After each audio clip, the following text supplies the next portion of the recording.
Սրդի խորքից փառք տանք քույրեր եղբայրներ այս հնարավորության համար, որ Աստված մեզի տալիս է, որ մենք հավաքվենք, իր կյանքի խոսքեր լսենք, որտև եսպես եմ հասկացել, ինչքան որ ես հասուն նայում եմ, ես աճելու տեղ ունեմ, խոնարհվելու տեղ ունեմ, ցածրանալու տեղ ունեմ, եւ ցանկալի է, որ մենք միշտ իր առաջ գանք այն վիճակով, ինչպես Տերը ասում է, Երանի հոգիով աղքատները, որտեղ անոնց է Աստծո առկայությունը։ Իրոք քույրեր եղբայրներ, մենք ասու կարիքը ունենք, չնայենք այն վիճակի, ինչպես կան, չէ, այսպես արագ Տերը ասեց, միտեղ ասեց, որ երկու անձնավորություն եկել են Աստծո առաջ, աղոթք ենելու,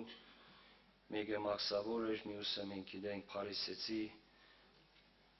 եւ մենք տեսնում ենք, որ մեկը իրան մեծարում էր, ասում էր տասանորդ եմ տալիս, սոմ եմ պահում, այս մարդու պես չեմ, բայց քույրեր եղբայրներ, մենք տեսնում ենք, որ այն մաքսավորը իր կուրսն էր ծեծում եւ ասում է, որ Տեր ողորմե ինձ է, եւ մենք գիտենք, որ ինքը ավելի արտարացած գնաց է,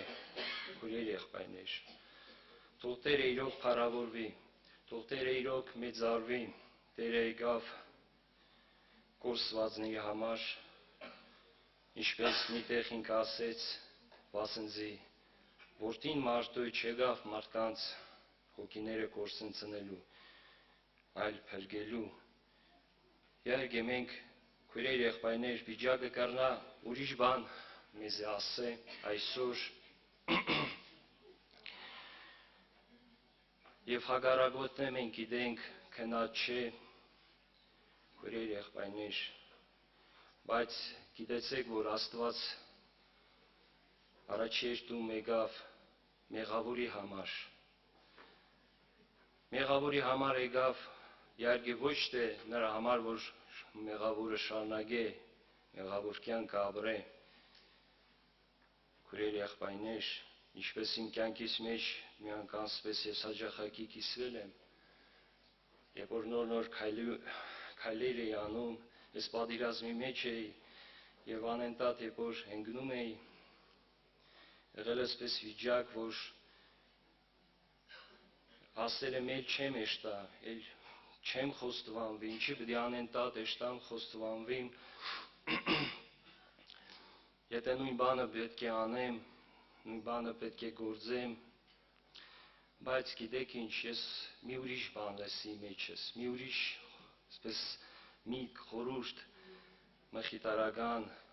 այսպես որը հորդորական, այսպես ասեմ, որ ինձ ասեց, ինչ են ժամանակ դու ավելի սուրբ էիր, ավելի արդար էիր, երբ որ եկել ես եկեղեցի, չէ քույրեր եղբայրներ, եւ մեր կյանքը պայքար է, ինչ վիճակի որ մեջ լինենք, գիտեցեք, որ եթե մենք իր ձեռքի մեջ հանձնվում ենք, Աստված անպայման մեզի քանե, անպայման մեզի կազատագրե, անպայման կբերե այն վիճակի, որ ինքը կուզե տեսնի, թող Տերը փառավորվի։ Փառք մեր Տիրոջը, սիրելիներ, իսկապես մենք երանելի ենք, որ Տիրոջ տան մեջ ենք գտնվում, հավատքի մարդիկ, սիրելիներ, Տիրոջ տան գտնվելու համար մեծ փափագ են ունեցել, իրանց ամենասիրած վայրն է եղել, իրապես դա այդպես է, սիրելիներ, երանի են հավատքի մարդուն են հավատացյալին, ում համար էլ որ այսօր Տիրոջ տան մեջ գտնվելը իր համար մեծ պատիվ է, ամենամեծ պատիվն է, սիրելիներ։ Ում որ բացվել է, Երանի նրան, ում որ բացվել է, սիրելիներ, Տիրոջ տան կարևորությունը, Տիրոջ տան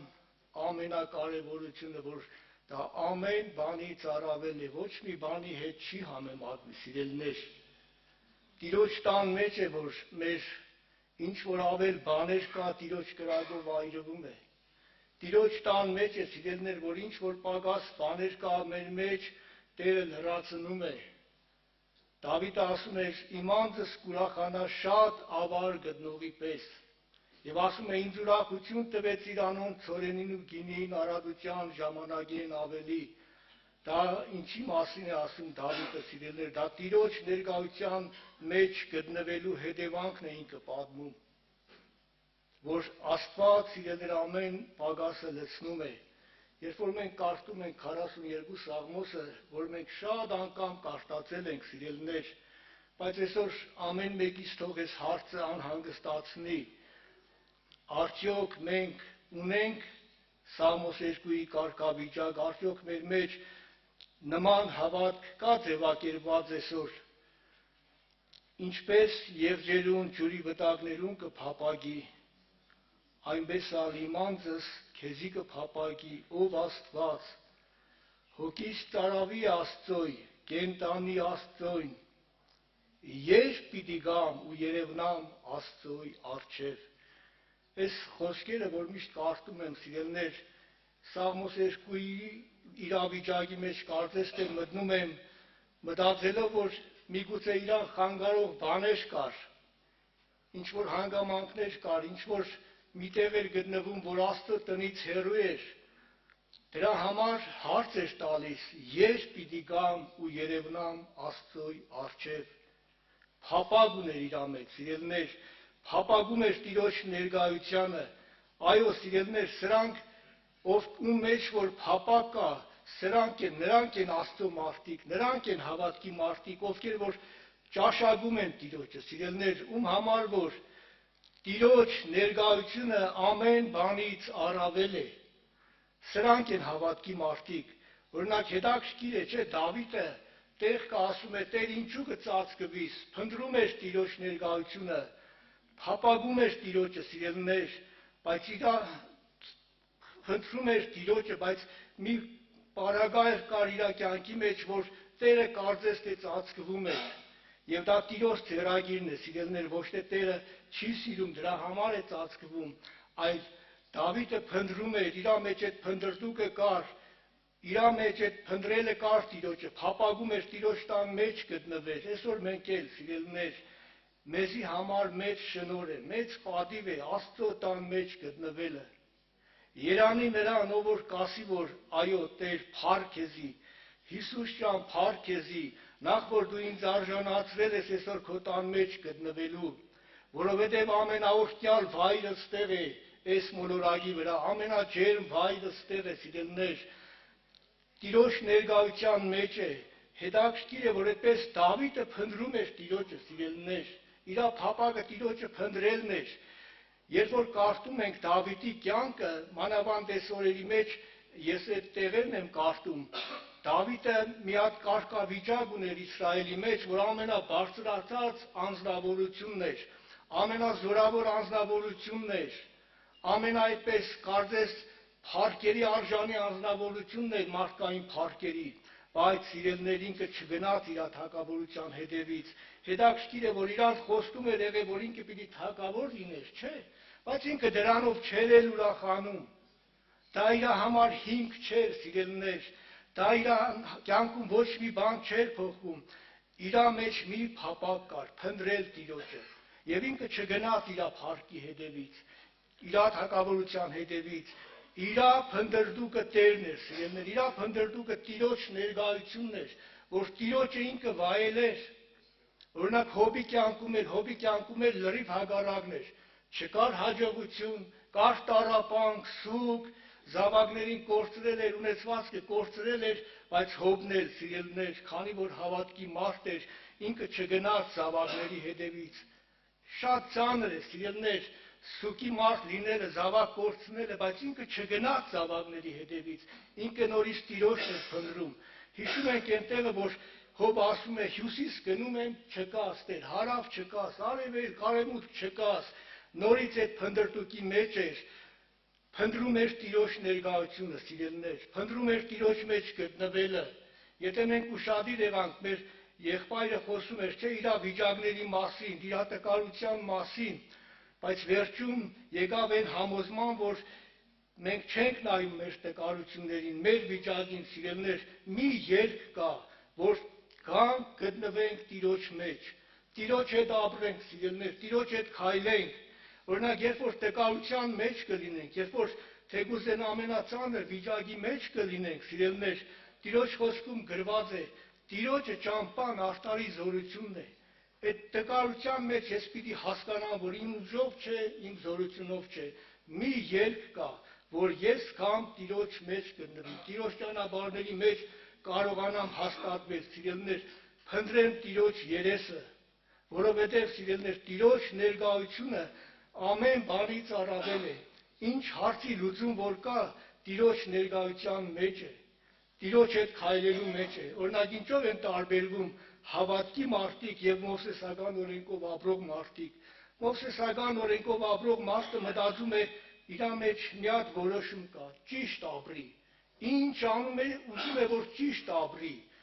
լավ ապրի, Աստծուն կարծես թե հաճելի ապրի, բայց սիրելներ, հավատքի մարդը հասկացել է ելքը, որ ճիշտ ապրել հնարավոր չէ, մի ելք կա,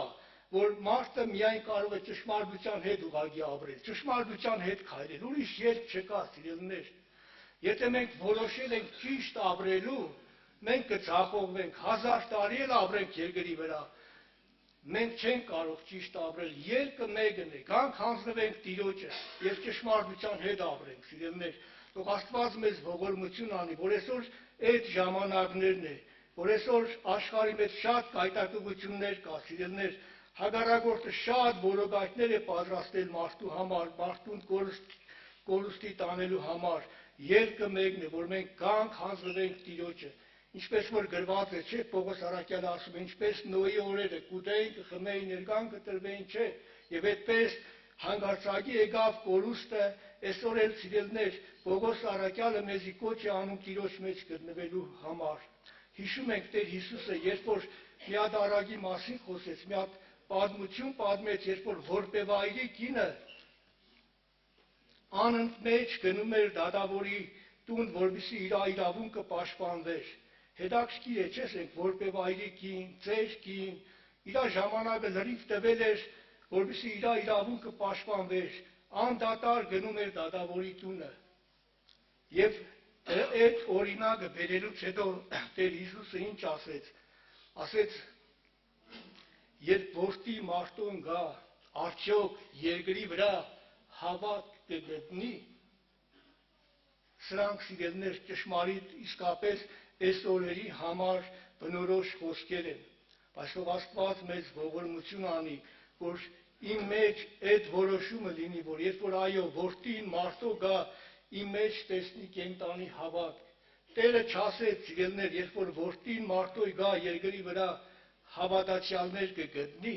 հավատացյալներ շատ կան։ Մանավանդ այս 21-րդ դարում հավատացյալները ավելի շատ են, սիրելներ։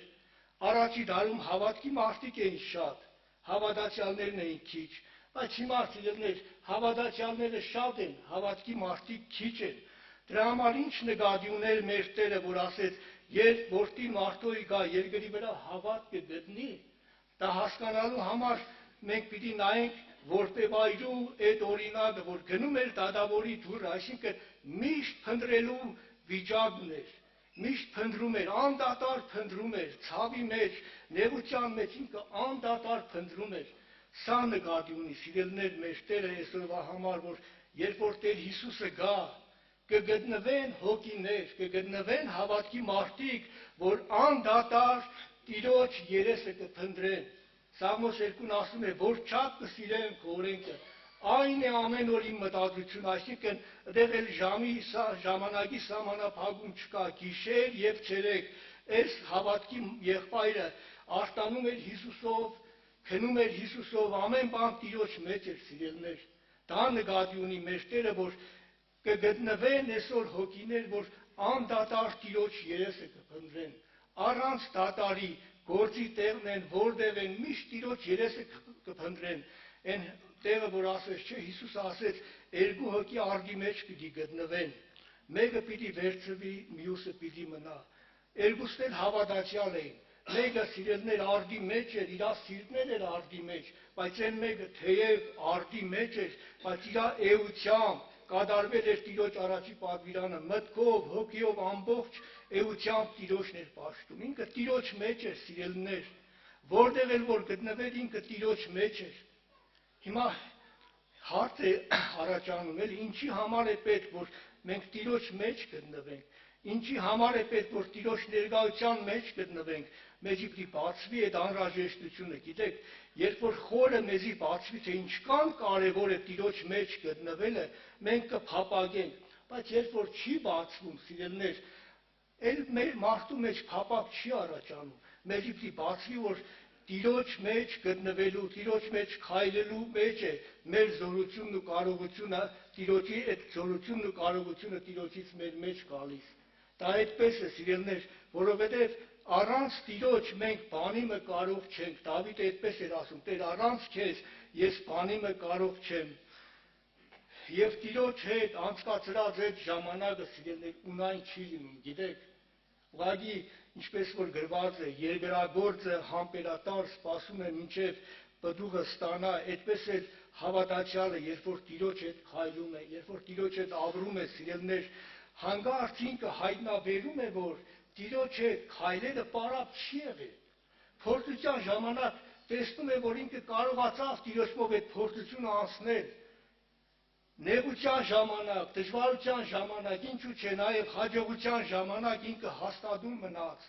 Եվ դա կապում է ոչ թե իր հետ, այլ կապում է նրա հետ, որ ինքը Տիրոջ հետ ժամանակ է անցկացնում։ Դա Տիրոջ հետ ժամանակ անցկացնելուց է ձևակերպում, սիրելիներ։ Ուղղակի ժամանակի համար չկարտամ այդ տեղը։ Մենք հիշում ենք Եսայի մարգարեության մեջ, երբ որ գրված է, որ այգեպանը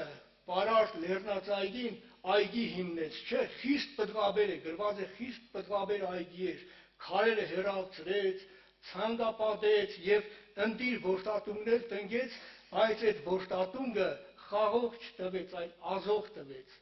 Ճիշտ ասած, իմ համար միշտ հարց է առաջացել, ես այս խոսքերը չեմ հասկացել, ախր պատճառը որն է, որ ամեն ինչ տեղը տեղին է, հողը նորմալ է, ցանկապատված է, խիստ պտղաբեր է, պատճառը որն էր, որ այդ խաղողը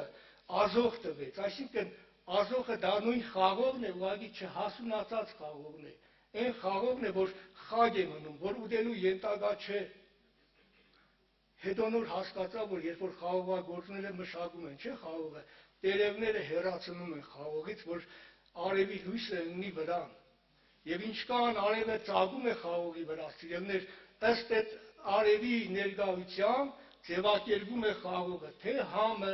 թե հոդը, թե բույրը, քաղցրությունը, ամեն բան ձևակերպում է, սիրելիներ։ Այսինքն մի բան պակաս չի մնում։ Կան չէ հավատացյալներ, որ ասում են, կարևորը ներսն է,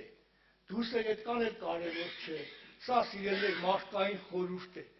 Սա մարդկային իմաստություն է, սիրելիներ, որովհետև մեր Տերը, որ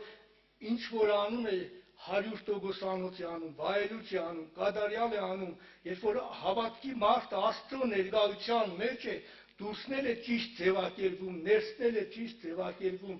այդպես անցած Տիրոջ հետ անցած ժամանակը ունայն չի լինում։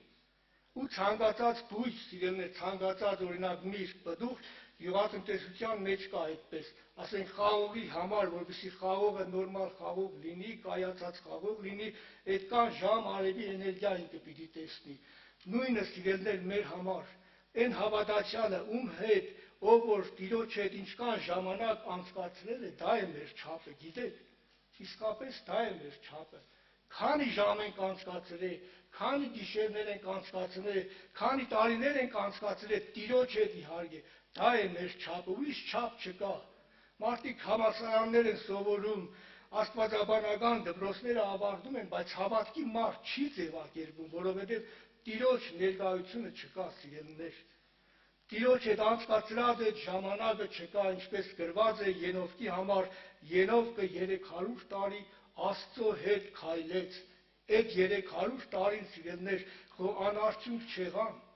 Իրա հետևանքը թողեցին, իրա դրոշմը թողեցին, չէ, Ենովկի կյանքում։ Մեր կյանքում է, սիրելիներ, ինչքան ժամանակ մենք անցկացնում ենք մեր Տիրոջ հետ, Տիրոջ ներկայության մեջ, դրոշմը մնում է մեր վրա, հետքը մնում է, Տիրոջ հետքը մնում է, սիրելիներ, հետ չենք նկատել, որ պտուղի վրա արևի հետքը մնում է, չէ։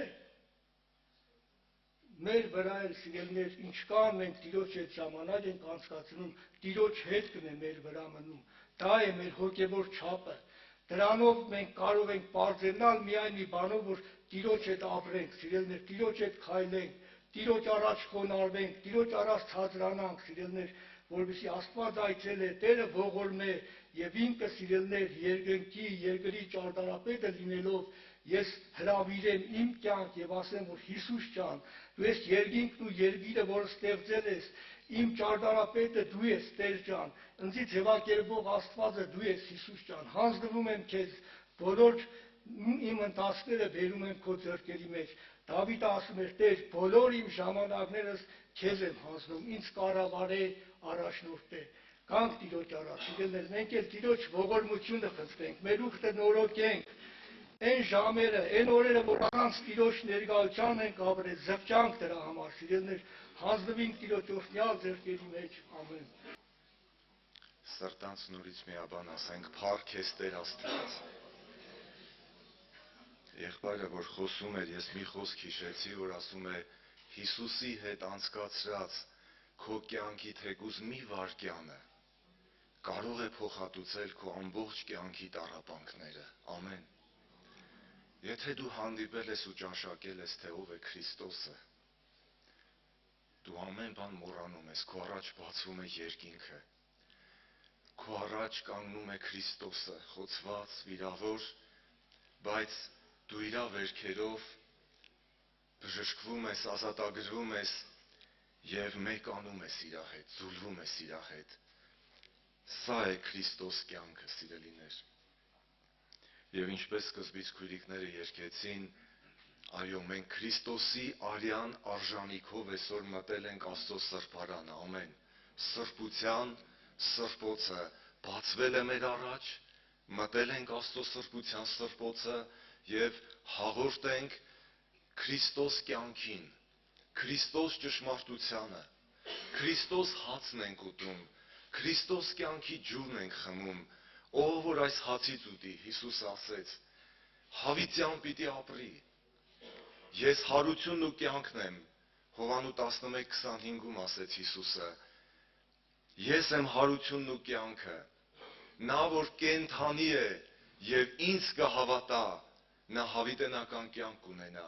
երբեք չի մեռնի։ Եվ մի ուրիշ տեղում էլ ասեց, այստեղ գտնվողներից ոմանք կան, որ մահվան համը չեն ճաշակի, մինչև որ տեսնեն Աստծո որդուն իր փառքով եկած։ Տերը թող օրհնի, սիրելիներ։ Մի կարճ ուզում եմ կիսվել ձեր հետ Տիրոջ խոսքի իշխանության մասին, որի վրա պետք է հիմնվի մեր հավատքը, եւ մենք պետք է կենդանի հավատքով ապրենք, որ մի օր դիմավորենք Հիսուսին, իր փառավոր գալուստին։ Մատթեոս ավետարան 28-ի 18-ում, որ կարդում ենք, ասում է, այդ վերջի պահերը, երբ որ Հիսուսը արդեն պետք է փառավորվեր, ավարտելով իր առաքելությունը երկրի վրա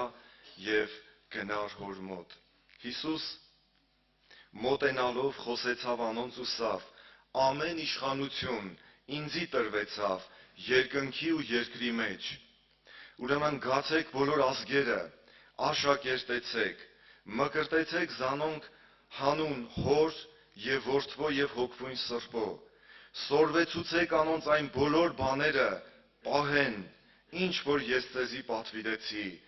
ահա ամեն օր ես ձեզի հետ եմ, մինչև աշխարհի վերջը, ամեն։ Սիրելիներ, հետաքրքիր է, երբ որ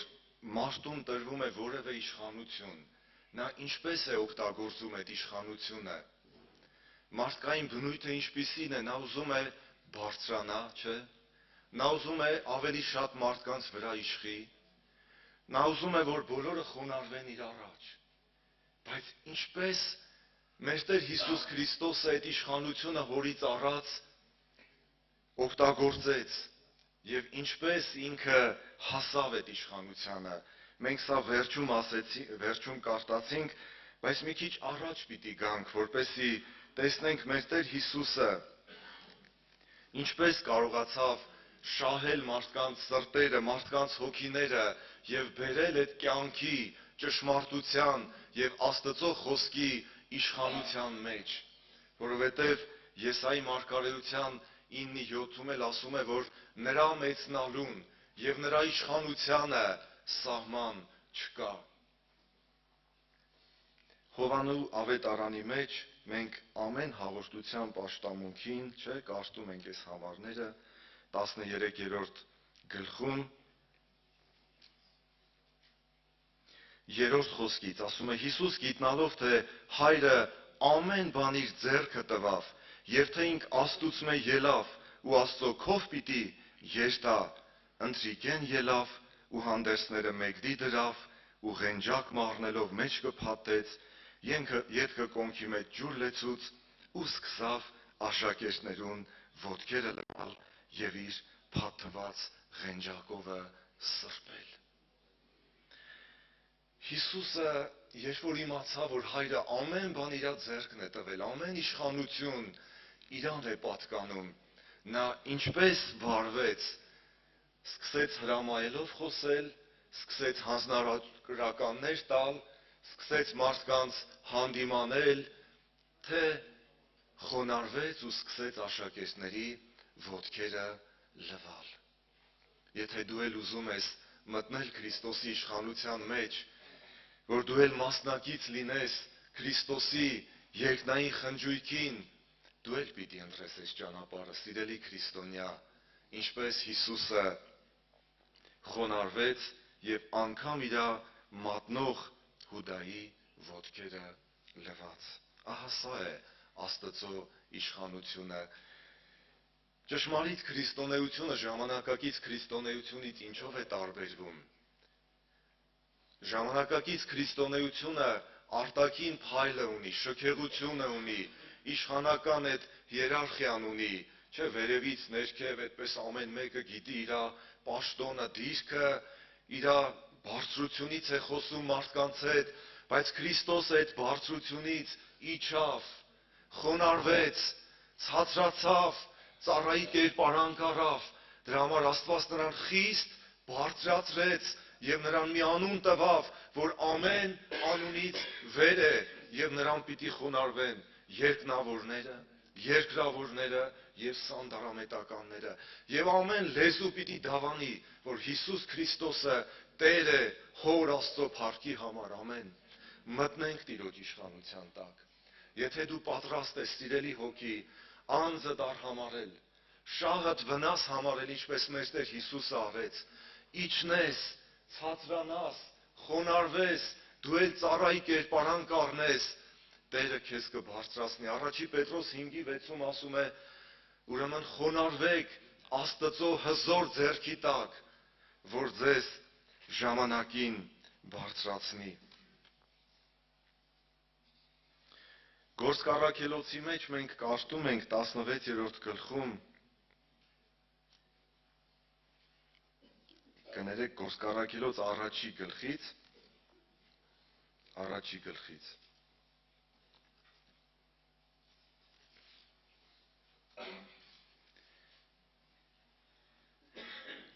6-րդ խոսքից, Գործք 1:6-ը, անոնքալ մեկտեղ գալով,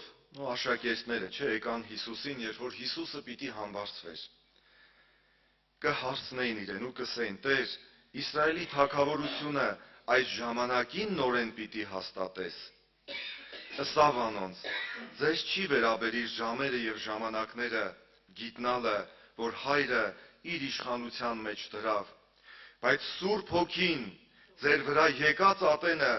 զորություն պիտի առնեք ու ինձի համար վկաներ պիտի լաք Երուսաղեմի մեջ ու բոլոր Հրեաստանի ու Սամարիայի մեջ ու մինչև երկրի ծայրերը։ Աշակերտները ամեն ինչ այսպես երևութական էին պատկերացնում։ Տեր նորեն այս ժամանակի մեջ պիտի Իսրայելի թագավորությունը վերականգնես։ Ինչպես տեսնենք, ինչպես գիտենանք այդ թագավորությունը, ինչպես պիտի գա, ով պիտի լինի թագավոր, գուցե մտածում էին մենք ինչ կարգավիճակ պիտի ունենանք այդ թագավորության մեջ, ինչ պաշտոններ պիտի ունենանք։ Հիսուսը ասեց, որ ձեզ չի վերաբերիր ժամերը եւ ժամանակները, բարձրացնողը Տերն է, այդ թագավորությունը կառուցողը Տերն է, քեզ վերաբերվում է միայն խոնարհվելը, քեզ վերաբերվում է միայն Տիրոջ երեսը փնտրելը։ Տերը մի բան է ասում, որ դու նստիր Երուսաղեմում, մինչև որ վերևից զորություն գա։ Սիրելիներ, այսօր շատ եկեղեցիներ, որ մենք եկեղեցի էլ անվանում ենք, այսպես չոր ու ցամաք են, երկնքի զորությունը չկա, Քրիստոս կյանքի զորությունը չի եկել, քարեղեն տաճարը կա։ Հիսուսը ասեց, քանդեք այդ տաճարը, ես 3 օրում անձեռագործ տաճար կկառուցեմ, եւ մեր Տեր Հիսուսը վշտերի տեր եղավ, ցավերի տեղյակ եղավ, նրանից երես դարձրեցինք, նրան արհամարեցինք, անարգեցինք, բայց այն քարը, որ շինողները անարգեցին, նա անկյունի գլուխ եղավ, պատվական վեմ եղավ, ամեն։ Եկեք այդ վեմի վրա կառուցենք մեր կյանքն ու ապագան, սիրելիներ։ Եկեք չհարցնենք այդ երևութական բաները ինչ պիտի լինի, երբ պիտի այդ թագավորությունը կանգնի, բա հետո ինչ պիտի լինի, դու ապրիր Աստծո մեջ, դու սպասիր մինչև որ վերևից զորությունը գա, այդ թագավորությունը հաստատողը Սուրբ Հոգու զորությունն է, ամեն։ Փառավորվի նրա անունը, սիրելիներ, նա կերպարանք ու վայելչություն չունի։ Ժամանակակից քրիստոնեությունը ունի այդ կերպարանքն ու վայելչությունը, եւ շատերը գնում են այդ կողմը, ասում է, չէ, քամին, որ կողմը փչում է, շատերը գնում են այդ կողմը, բայց երանի նրան, ով որ թեկուզ Հիսուսը չուներ կերպարանք ու վայելչություն, բայց Հիսուսի վերքերին ապավինեց, Հիսուսի ոտքերին փարվեց խոցված, ձեռքերը համբուրեց եւ գտավ փրկություն, սիրելիներ։ Մի վախնար փոքրիկ, հոտ հայրը հաճեցավ թագավորությունը ձեզ տալ, ուստի ծախեք ձեր ստացվածքները, ձեզ չհիննալու գանձեր դիզեք երկնքում, միք փնտրեք երկրի վրա պատիվ, փառք, մեծարանք, հարստություն,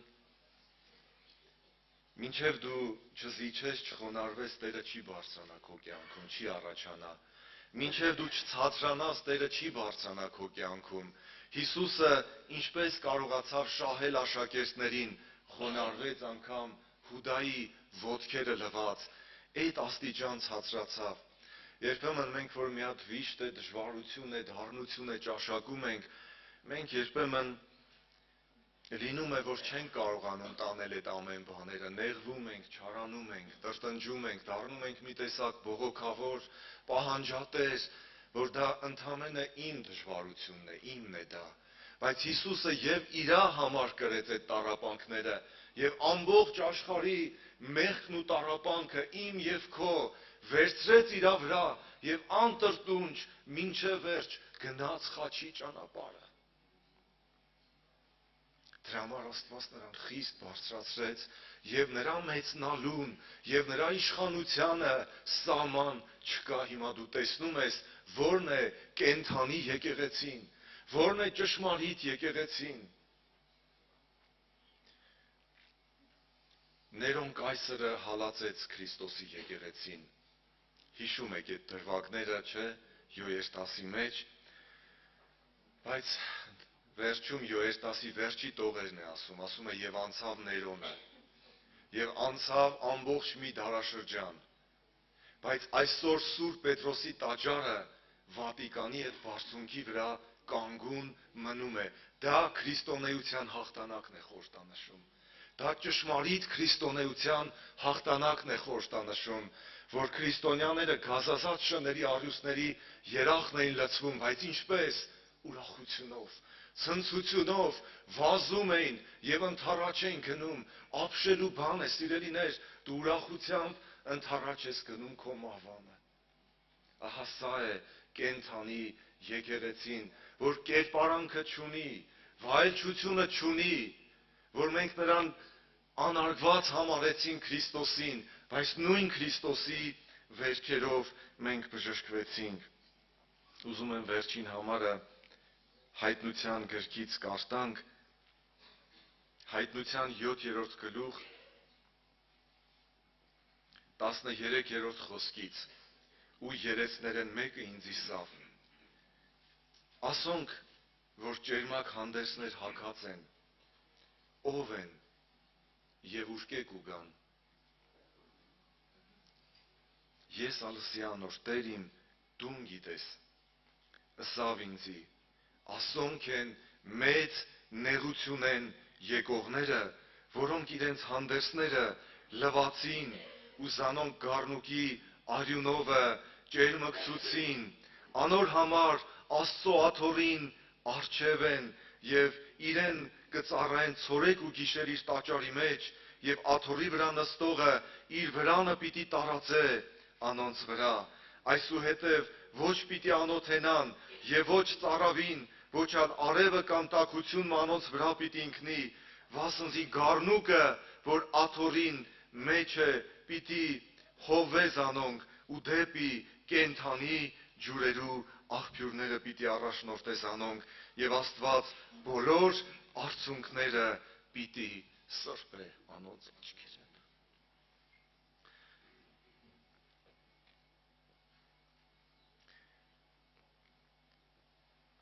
Երանի են քրիստոնյային, որ լացով ցանում է ամեն օր։ Ով որ անհոգության չի տրվում, չի ասում է սրտերնիդ կերուխումով, աշխարհային զբաղմունքներով չծանրանա, որ այն օրը հանկարծակի ձեր վրա հասնի, այլ դուք եղեք այն ծառաների նման, որ գիշեր ու ցերեկ իրենց տիրոջ գալուստին են սպասում, երբ որ Տերը դուռը զարնե, նրանք իսկույն բանան տիրոջ առջև, որտեղ նրանք գիշեր ցերեկ սպասում են, թե երբ պիտի Հիսուսը գա, եւ Հիսուսով իր տառապանքների վերջն էլ պիտի գա, եւ Հիսուսը պիտի իր այդ խոցված վիրավոր ձեռքերի մեջ, որի մեջ կտեղավորվի ամբողջ աշխարհը, կվերցնի, կփաթաթի, կգուրգուրի, կսիրի եւ հավիտենական երանություն կտա։ Ով է հավատում այս ճշմարտությանը։ Կանգնենք աղոթքի, մեր սրտերը բացենք իր առաջ, հոգին ու հարսը կսեն եկուր, եւ նա որ կլսե թող ասե եկուր, եւ նա որ կուզե թող գա, եւ կենաց ջուրը թող ծրի առնե։ Հիսուսին խարտանք, քույր եղբայրներ։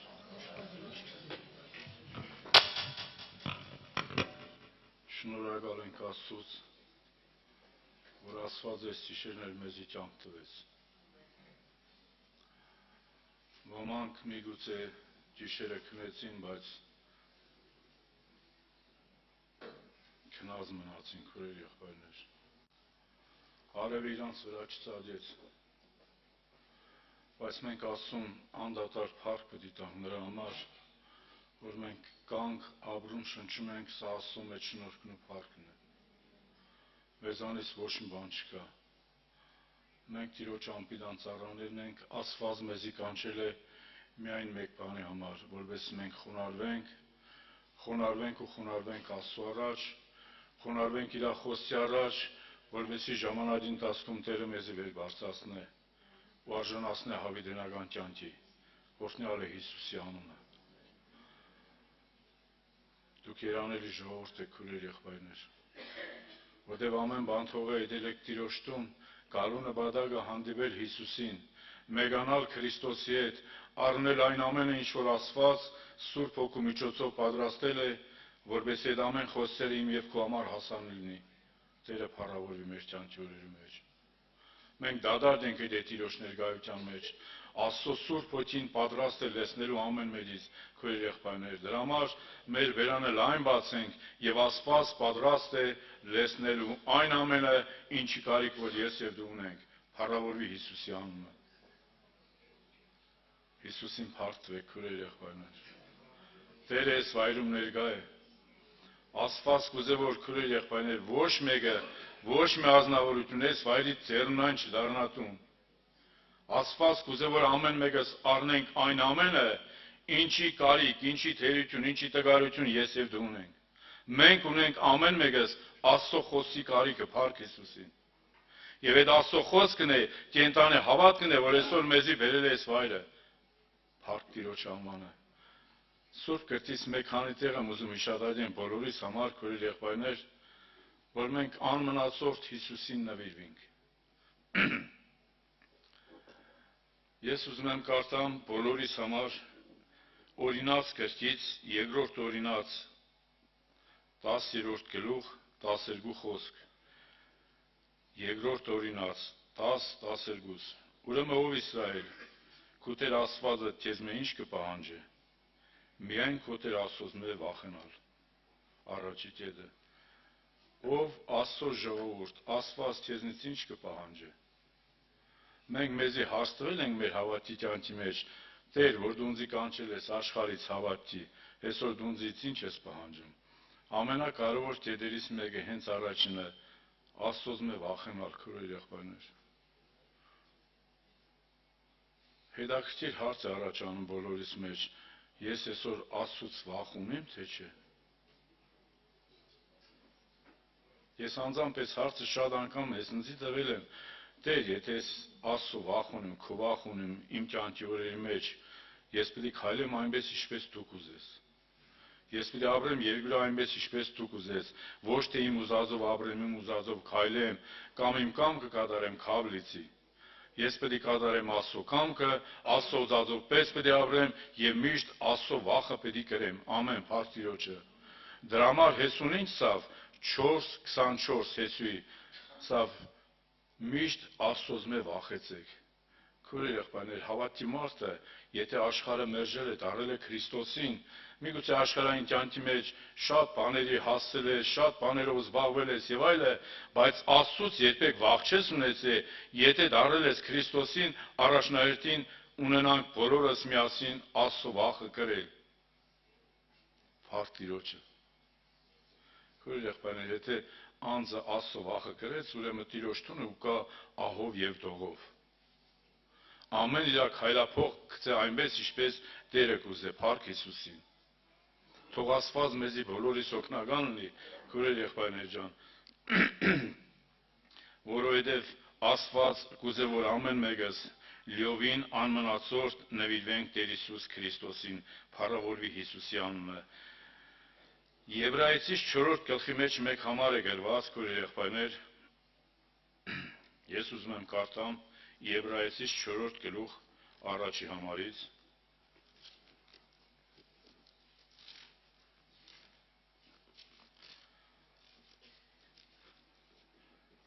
Ուրեմն վախենանք, որ չլա թե անոր հանգիստը մտնելու խոստում են, որ մեզի մնացել է, ձեզ մեկը զրկվի։ Հիսուսի անունը փառավորվի։ Ես խոսքերը քո եղբայրներ, ես որ կարդում եմ, իրոք իմ մեջ մեծ սարսուր է առաջանում, ասում եմ, Տեր, դու ինձ կանչել ես, որպեսզի մնամ քո տան մեջ հավատարիմ քեզի։ Արդյոք մինչև վերջ ես այդ հավատքը, այդ կարողությունը պետք է ունենամ, որ քո վախը կրելով մտնեմ քո հանգիստը։ Քո եղբայրներ, շատերս կարող է այս բային շատ խոստումներ տանք։ Եվ ասենք, Տեր, ես պատրաստ եմ մինչև վերջ քայլելու նեղություն է, դժվարություն է, հալածանք, սուկուտարաբանք գալու է երկրի վրա, եւ ես պատրաստ եմ հանգիստը մտնելու։ Այսօր շատերս այդ արտահայտությունը կարտահայտենք, բայց ժամանակը երբ որ գա, միգուցե քո եղբայրներ, միգուցե դա ասված նման բան չեղնի, ոչ էլի մսածը հաստատուն լինի, հակառակորդը մարդուն հնարավոր է միտ տա։ Մենք քաջատեղակ եղել ենք անձամբ, ես տեղադեմ մի հատ քույրիկ ունենք, երկար տարիներ հավատի մեջ էր։ Զարամյալ քույրի դեր 90 տարեկան արդեն։ Աստծո խոսքը լավ դիտեր, ժամանակին լավ է, աշխատանք ու գործ է ունեցել։ Միշտ իրան հաղորդություն կուտանք իր Աստծունը։ Անգողնային վիճակ էր,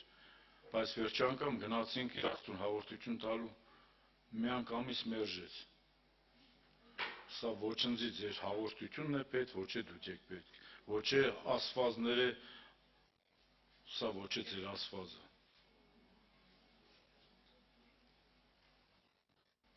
Հարց է առաջանում, այդ քույրիկը ժամանակին աշխարհել է, բայց ինչ պատահ վերջում, որ այդ քույրիկը կտրականապես մերժեց Տիրոջը։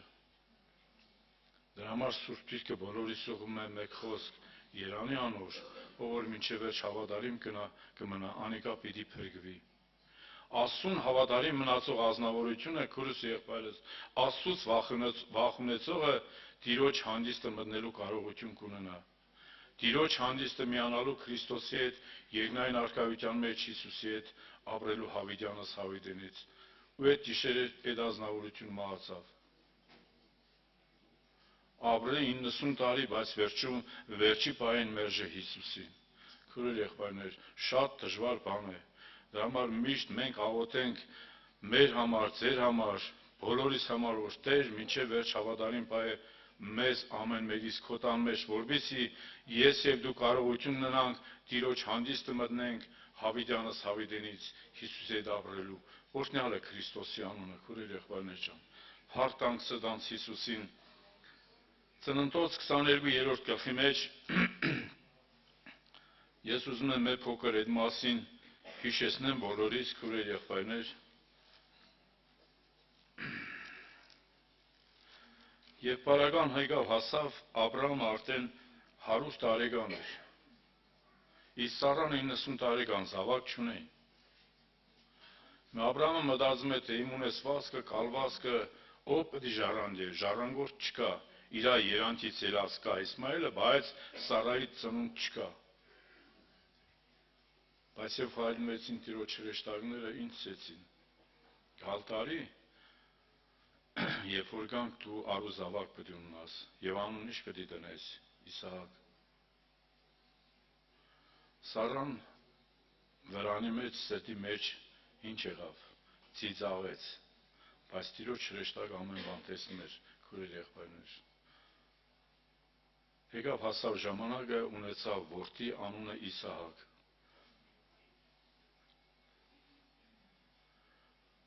Աստված ինչ սավ Աբրահամին, Աբրահամ,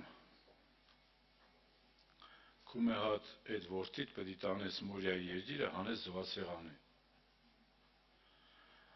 Քուրեր եղբայրներ, եկեք մենք վիրագրենք մեր անձի վրա։ Ով իր մի հատ մեկ զավակը, երբ որ զառամյալ ծեր հասակում ունենա, Աստված իրան սետար հան զոհասեղանի վրա բացառում է։ Դե մարդ ուղեղից վեր է։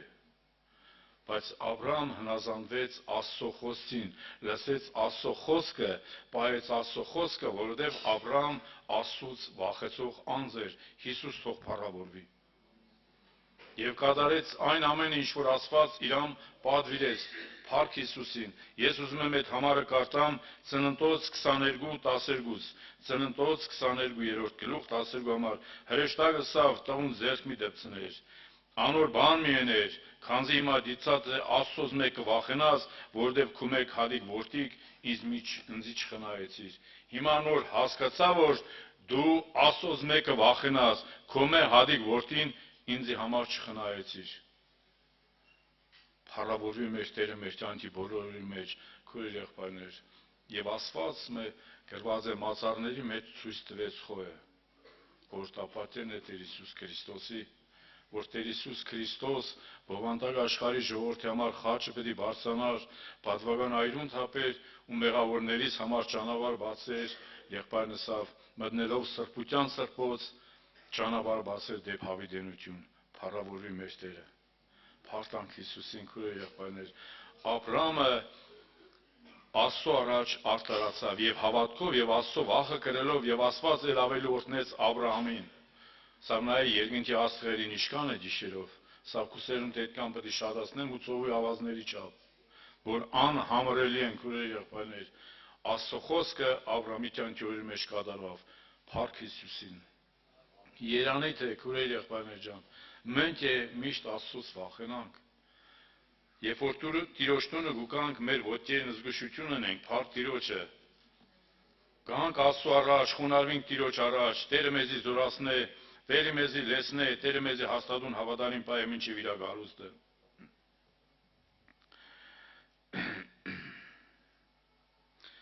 Աստված Հիսուսին ուղարկեց աշխարհ նպատակը միայն մեկ բան էր քուրեր եղբայրներ։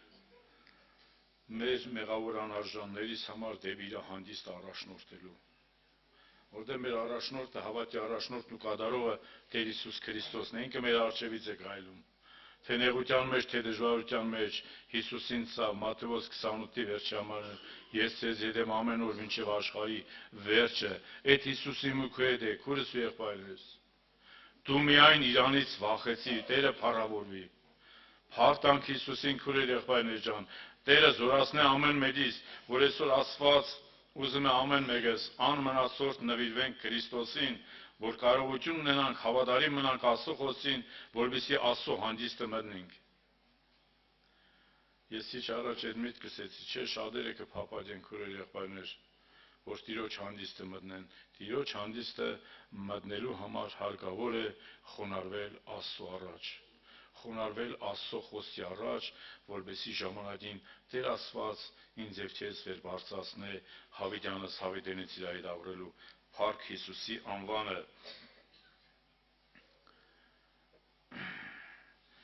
Եվ նույն Եբրայեցիս թղթերից ուզում եմ հիշատակեմ 3-րդ գլուխ 17-19 համարները։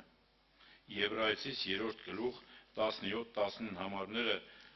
այս համարները քուրեր եղբայրներ ջան, թող ամեն մեկիս մեջ լիովին արթնացնե, որ մենք ամեն մեկը ստափվենք, որ իմանանք, որ Տիրոջ գալուստը շատ մոտ է, Փառք Հիսուսին։ 3-րդ գլուխ 17 համար, որոնց մեզ զզվեց այն 40 տարին, չէ որ մեղանչողներ են, որոնց ոսկորները անապատի մեջ ընկան, եւ որոնց համար երթում հրավ իր հանգիստը չմտնել, եթե ոչ անհավատներու համար, եւ իրամամ չկրցան մտնել իրենց անհավատության պատճառով։ Իսրայելի ժողովուրդը 3 միլիոն ժողովուրդ Աստված առաջնորդում էր Մովսեսի միջոցով Եգիպտոսի դերությունից հանի տանի Քանանու երկիր, որտեղ կաթ ու մեղր է բխում։ Աստծո գերագույն նպատակն էր, որ իր ժողովուրդը, Իսրայելի ժողովուրդը, քուրս ու եղբայրս փրկություն ունենա։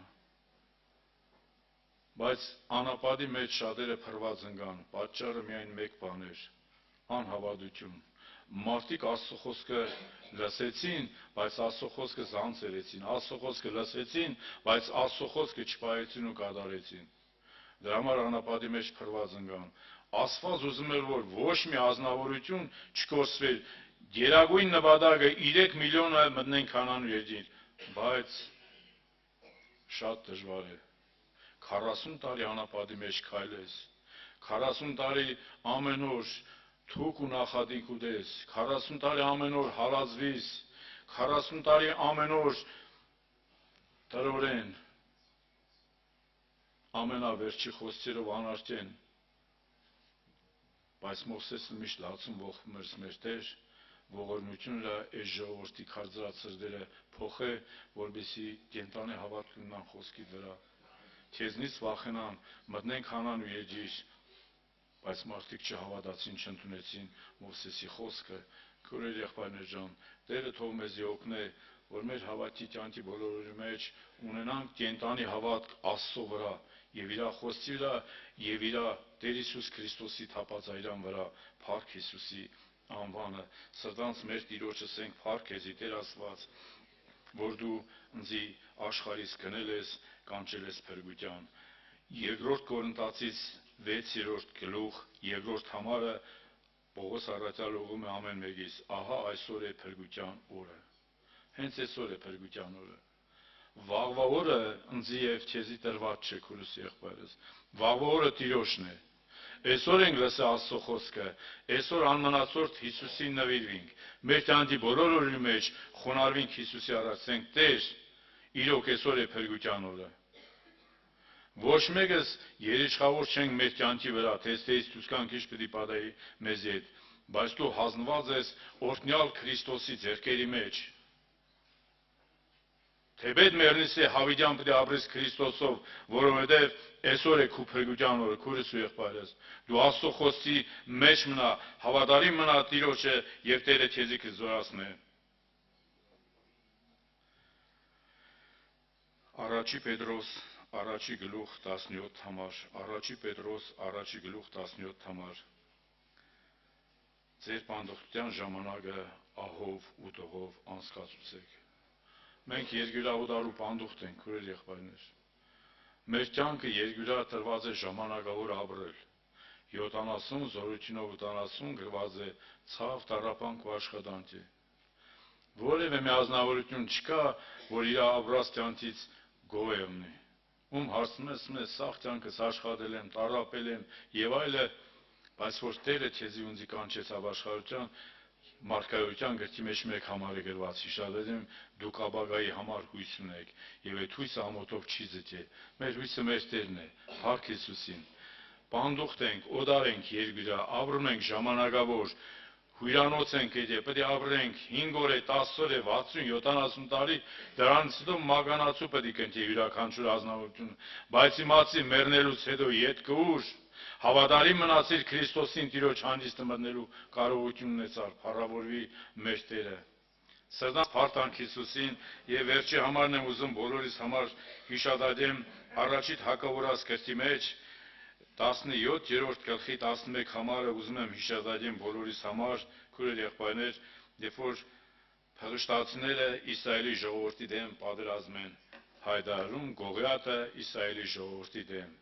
Սկայական մի ազնվորություն, մի փոքրիկ Դավիթ կառնարած։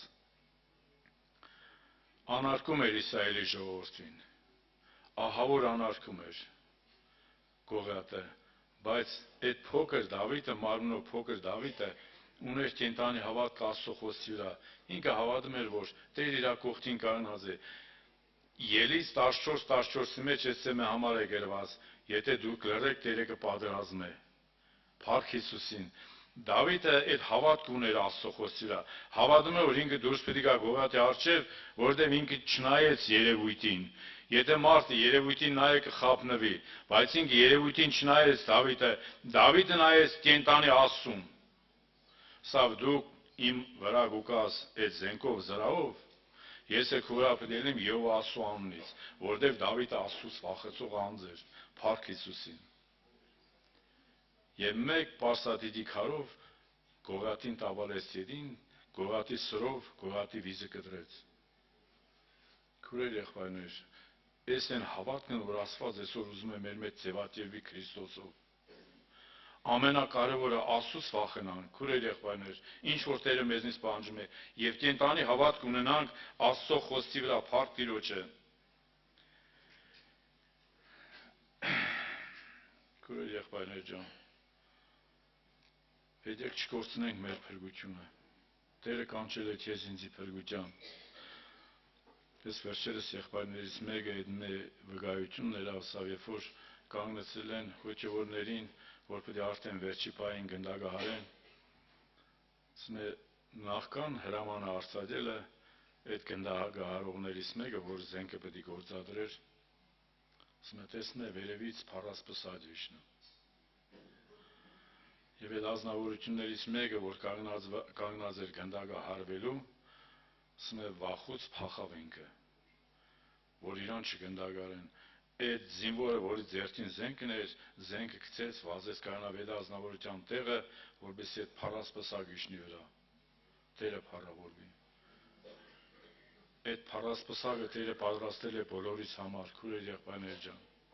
Իր հանդիստը մտնելու համար հարկավոր է խոնարհվել Տիրոջ առաջ։ Միշտ Աստծոց մե վախենալ, Աստծո խոսքը պահել ու կատարել այնպես, ինչպես Տերը կուզե։ Ամեն։ Աստված բոլորի դոհն է։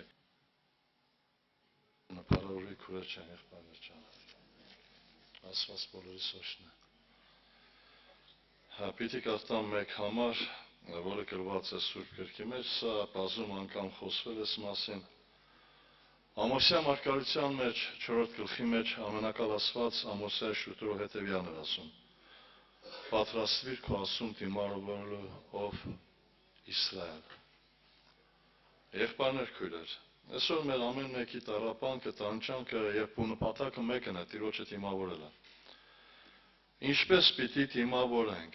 Մի հատ համար եմ ուզում կարդալ եւ այս մտքի վրա ուզում եմ կանգ առնել։ Սա գրված է Հուտա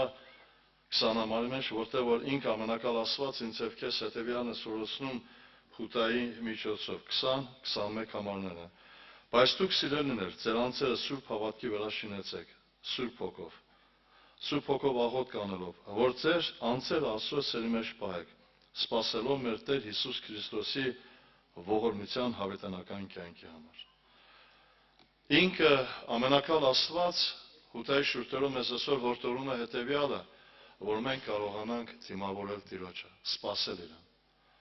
Եվ ինք ամենակալ Աստված առաջին միտքը, որ մեզ ասում է հետևյալն է. իսկ դուք սիրելիներ, ձեր անձերը ամենասուրբ հավատքի վրա շինեցեք։ Ինչ ենք հասկանում սուրբ հավատք ասելով։ Եղբայրներ քույրեր, երբ որ մենք նայում ենք ամենակալ Տիրոջ խոսքի մեջ, ամենակալ Աստված ցույց է տալիս, որ գոյություն ունի երկու հավատք. մարդկային հավատք եւ աստվածային հավատք։ Հիշում եք, ինքը Տերը առաքյալի միջոցով մեզ ամեն մեկից հիշեցնում էր ասելով հետևյալը. Քրիստոսի հավատք ունեցեք, Աստծո հավատք ունեցեք։ Բայց երբ որ մենք նայում ենք, կա նաև մարդկային հավատք։ Եվ այսօր, երբ որ նայում ես, խառնուրդը աստվածային չէ։ Եվ ես կուզեի, որպեսզի մենք լուրջ ուշադրություն դարձնենք այս մտքին։ Առաջի Հովանու 5:9 համարի մեջ բազում անգամ այս մտքի վրա ես կանգ եմ առել։ Այնտեղ գրված է հետևյալը. Եթե մարդկանց վկայություն ընդունում եք, ավելի մեծ է Աստծո վկայությունը։ Վկայություն ասելով մենք ինչ ենք հասկանում։ Այսինքն մարդու ասածին։ Երբ որ մենք նայում ենք երկրաշարժից հետո շատերը Հայաստանը թողեցին։ Ընդամենը մարդկային վկայության հետևանքով, որովհետև մարդիկ ինչ էին ասում։ Եվրոպայում լավ է, Միացյալ Նահանգներում լավ է, Ռուսաստանում լավ է, այնտեղ լույս կա, գազ կա, ջերուցում կա, հաց կա։ Բայց այսօր մենք ամենակալ Աստծո վկայությանը չենք հավատում։ Եվ երբ որ մենք անդրադառնում ենք վկայությանը, շարունակության մեջ ինքը ամենակալ Աստված ինչ է հորդորում ինձ եւ քեզ։ Առաջի Հովանու 5:11 համարի մեջ գրված է. Սա է վկայությունը, որ Աստծո հավիտենական կյանք տվեց մեզ, եւ այս կյանքը նրա որդու մեջ է։ Ով որ որդուն ունի, նա կյանք ունի, եւ ով որ Աստծո որդին չունի, կյանք չունի։ Եվ այսօր կուզեի, որպեսզի մենք լուրջ ուշադրություն դարձնենք սուրբ հավատք։ Եվ երբ որ մենք կարդում ենք ամենակալ Տիրոջ խոսքը, քուրեր ջան, եղբայրներ ջան, Աստված տանում է մեզ հենց այս վիճակին։ Այն հավատքը, որը մարդու կյանքի մեջ ձևավորում է Քրիստոս կյանքը, սա սուրբ հավատք է։ Սիրելիներ, ուղղակի երկու միտք եմ ուզում բերել Սուրբ Գրքի մեջ, այս մարդիկ հավատում են ամենակալ Տիրոջը, բայց իրենց հավատքի հիմքը Քրիստոս կյանքը չէր։ Առաջին է, որ մենք կարդում ենք Մատթեոս ավետարան 7-րդ գլուխ, ինչ է գրված։ Մատթեոս ավետարան 7-րդ գլխի մեջ գրված է, որ մարդիկ եկան Աստծո առաջին եւ ասեցին հետեւյալը 22-23-րդ համարները։ Շատերը կասեն այն օրը. Տեր, Տեր, չէ որ քանով մարգարեացան, քանով տևեր անեցինք, քանով շատ զորություններ կործեցինք։ Եվ այս այն ժամանակ պարզ կասեմ նրանց, թե երբեք ձեզ չեմ ճանաչել, ինձանից դենը գնացեք, ով անիրավություն գործողներ։ Ուշադրություն դարձեք, ասում Տերն կոչում։ Բայց հետաքրքիր է, Աստված ասում է, ես ձեզ բնավ չեմ ճանաչում, կամ Ղուկաս ավետարանի մեջ մենք բազում անգամ այս մասին խոսել ենք, ամենակալ Աստված խոսում է 15-րդ գլխի մեջ մեծ որդու մասին, անառակ որդու մեծ եղբոր վրայով։ Ինքը հորտան մեջ էր, ծառայում էր, հավատք ուներ, բայց ո՞րն է իրեն հավատքի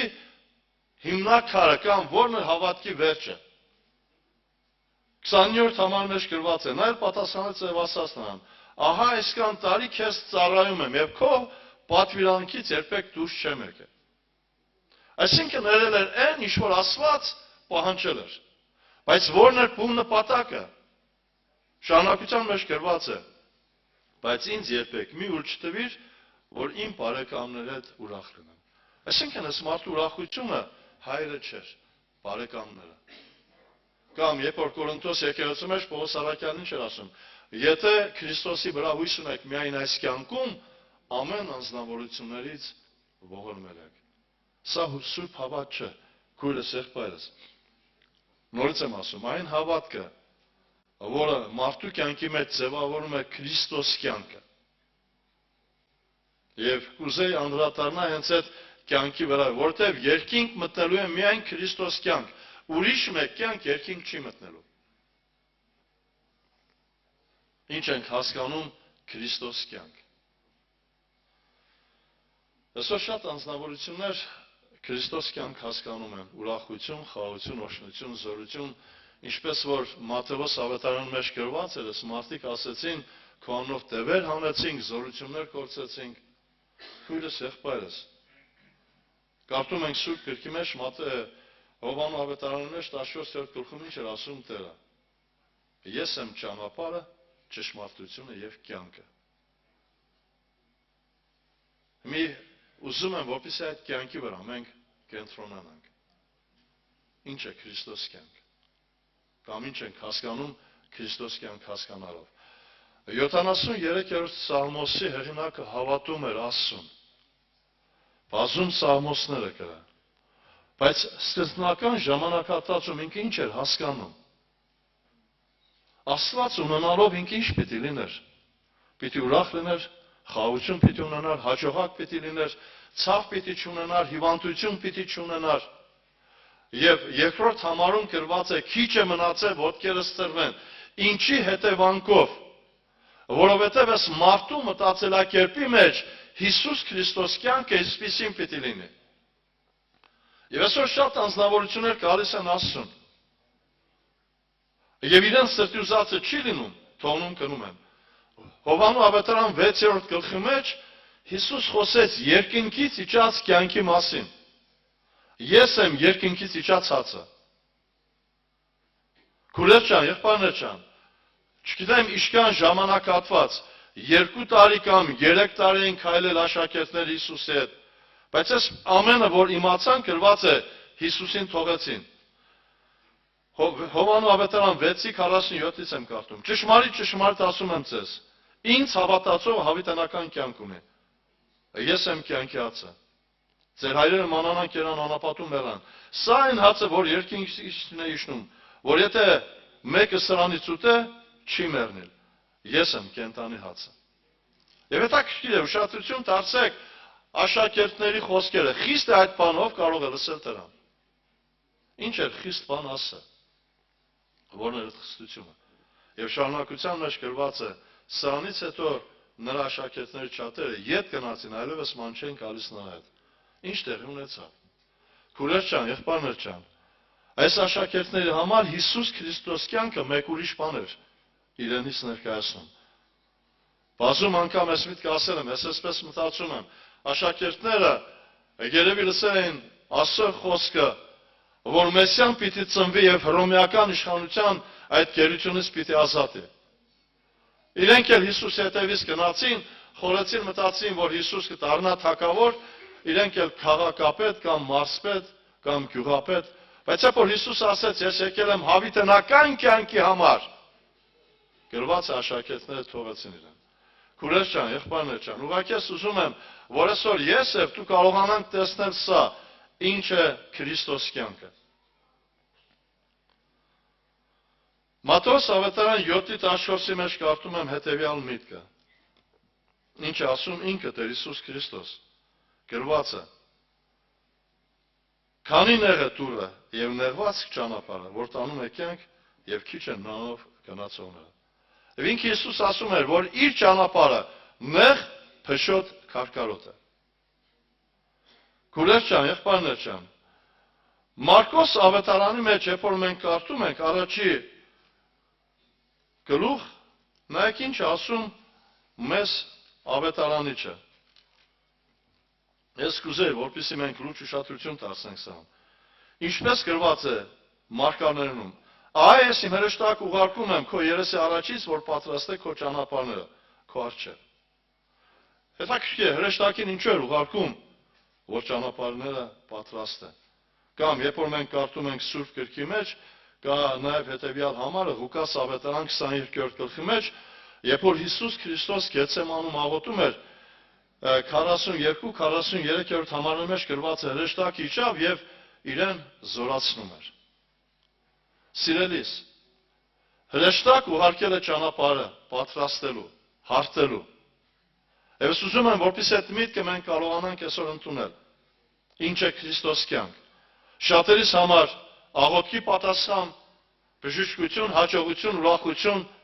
երկար կյանք, ոչ սիրելիս Քրիստոս կյանքը, նեղ, փշոտ, քարկարոտ։ Քրիստոս կյանքը սկսում է Մսուրից, վերջանում է Գողգոթա խաչապայթի վրա։ Եթե սա չես դու այս ծև ընդունել եւ այսպես չես հավատում, աշակերտների պես մեկ օր կթողնես Տիրոջը։ Եղբայրը որ ասաց այդ անձնավորությունը, այդ տատիկը 90 տարեկանում մերժել է Քրիստոս կյանքը։ Հետաքրքիր է, ի՞նչն է հիմքը։ Իրեն սետի ուզածը չկատարվելը։ Եվ այսօր շատ անձնավորություններ այստեղ ունենում են խնդիր։ Երբ որ մենք կարդում ենք Սուրբ գրքի մեջ, Պողոս առաքյալի խոսքերն եմ ուզում մեջ բերում անել, սա գրված է Փիլիպեցիս 1:21-ում, ինչ է գրված։ Ինձ համար կյանքը Քրիստոս է։ Եվ ես կուզեի տեսնել, թե ինչ ձև է Պողոսի կյանքի մեջ այդ կյանքը ձևակերպ է։ 2 Կորինթացիս 11-րդ գլուխ 30 համարի մեջ գրված է. Եթե պարծենալ պիտի լինի, ինչով էր պարծենում ինքը Պողոս։ Իմ տկարություններով կպարծենամ։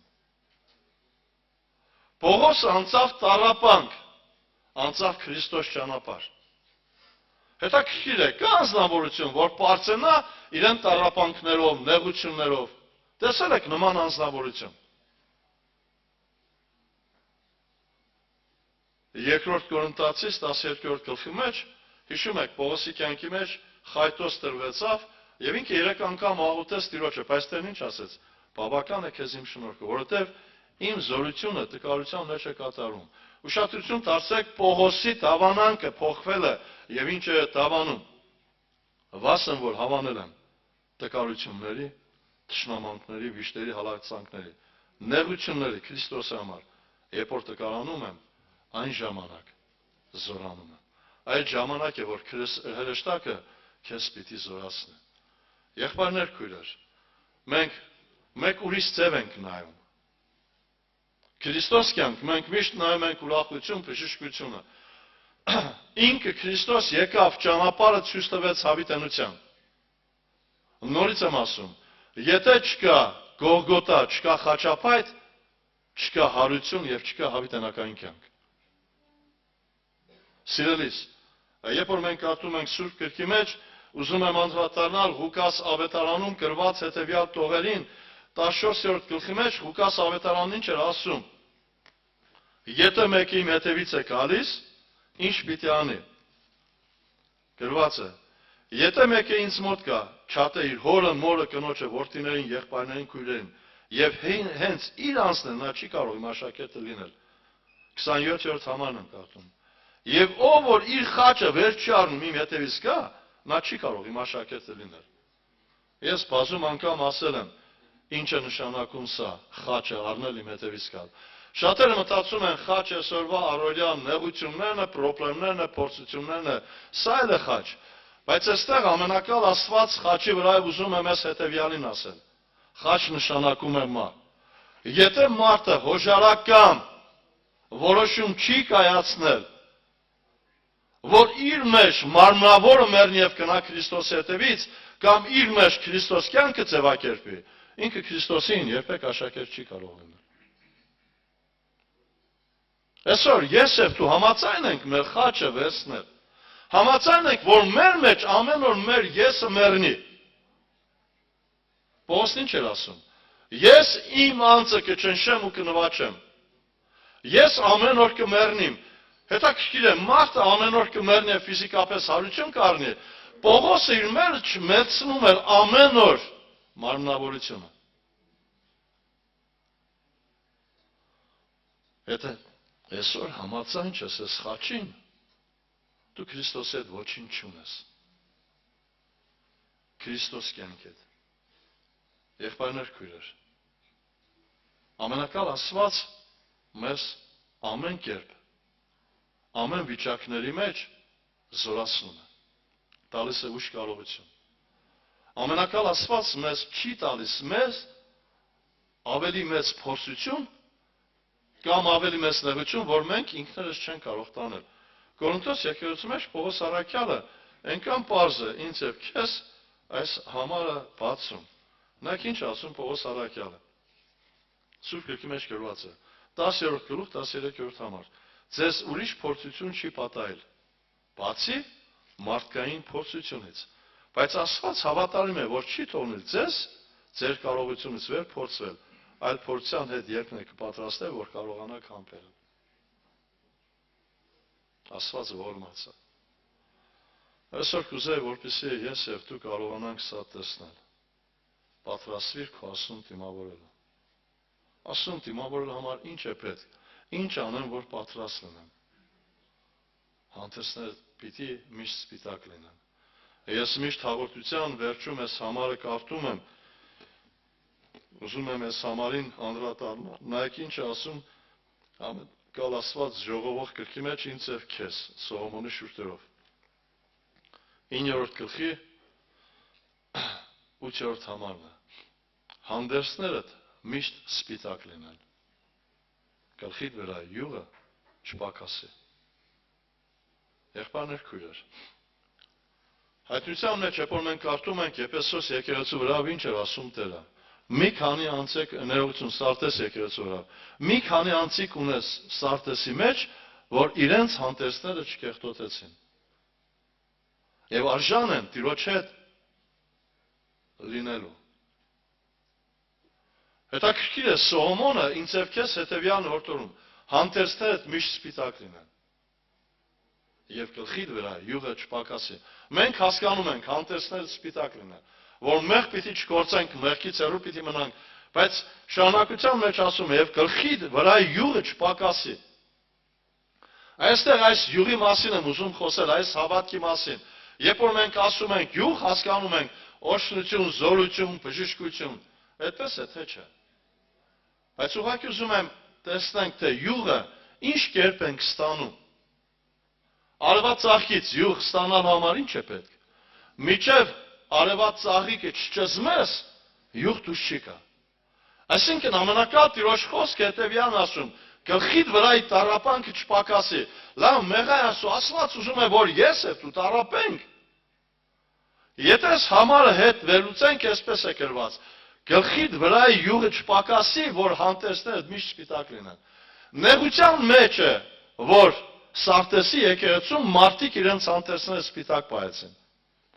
Լեն օրվա մեջ ամեն մեկն էլ կպահեն։ Քուրեր ջան, եղբայրներ ջան, ամենակալ Աստված ուզում է, որ իմ եւ քո կյանքի մեջ այդ յուղը լինի։ Եվ այդ յուղի տառապանքի մեջ կարողանանք մեր հանդերձները սպիտակի մեջ պահենք։ Եթե ոչ, քուրս եղբայրս հետ հավատքը փուչա։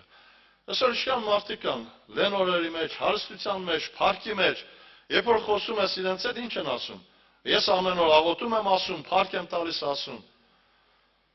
Բայց հետաքրքիր է, եթե մի հատ նեղություն լինի, փառքը տան Տիրոջը, թե չէ։